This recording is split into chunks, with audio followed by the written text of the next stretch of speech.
Let's talk about another conversation about robots. If you look at what is happening in the world when it concerns tech, it's easy to think that robots is just kind of like a hype. And recently, there are videos, so many videos online that of the humanoids doing backflip or delivery robots getting stuck on curbs. And Amazon just deployed its 1 millionth robot. Self-driving cars, on the other hand, are now normalized and used in most developed countries where you see them on the road, on the streets, every day. Factories are moving towards what they call dark factories. They are fully automated production lines that can run with lights off. And here is the most important fact. Every component of a robot is getting cheaper.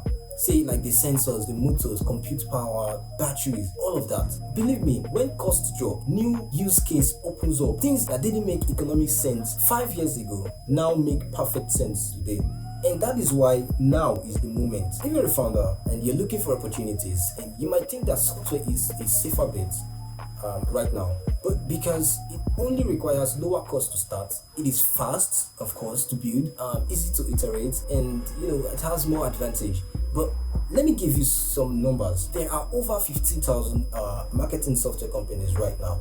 15,000, and all competing for the same customer, the same attention, the same dollars in the most crowded areas of robotics, warehousing.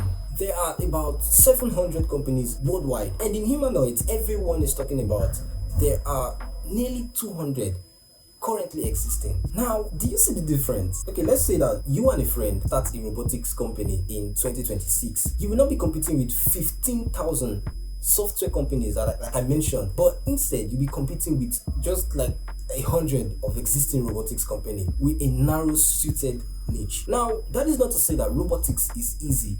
It is hard in different ways, but the signal to noise ratio is completely different. In software, you're fighting giants with unlimited budgets who can copy your features overnight. In robotics, if you build a solution for a specific physical problem, that problem does not change, right?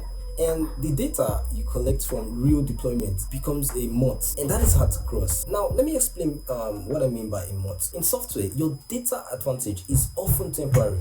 Someone can script similar data or pay for assets without your knowledge. But in robotics, the data is physical. That comes from real machine doing real work in real environments, and that is something that you cannot just scrape from the internet. Say for instance, if you build a robot that cleans panel for solar systems, your data basically comes from solar panels, right?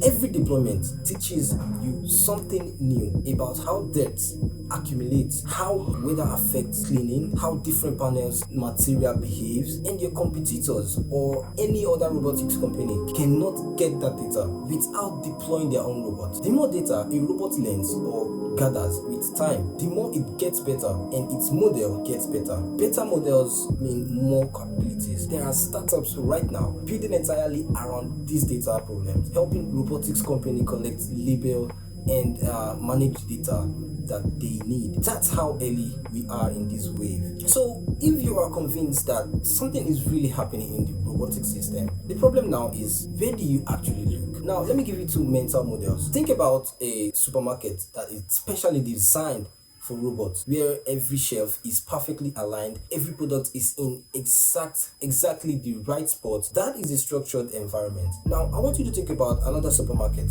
right? It's a real supermarket where products are messy, the shelves are crowded, customers are in the way, they are unstructured or unorganized. For a long time, robots could only work in structured environments. Factories were out with precisely known layouts, but now robots are getting better at handling an unstructured environment. The technology is improving fast, like in computer vision, real-time reasoning, adaptability, so many others. And the opportunity is in the spaces that are just now becoming possible. Places where the environment is still mostly human, but where a robot could now start to help with human jobs. And that is the level of thinking that is required. So if this video has helped you think differently about how you're building, drop a comment below. Tell me, are you focused on software, robotics, or something else entirely?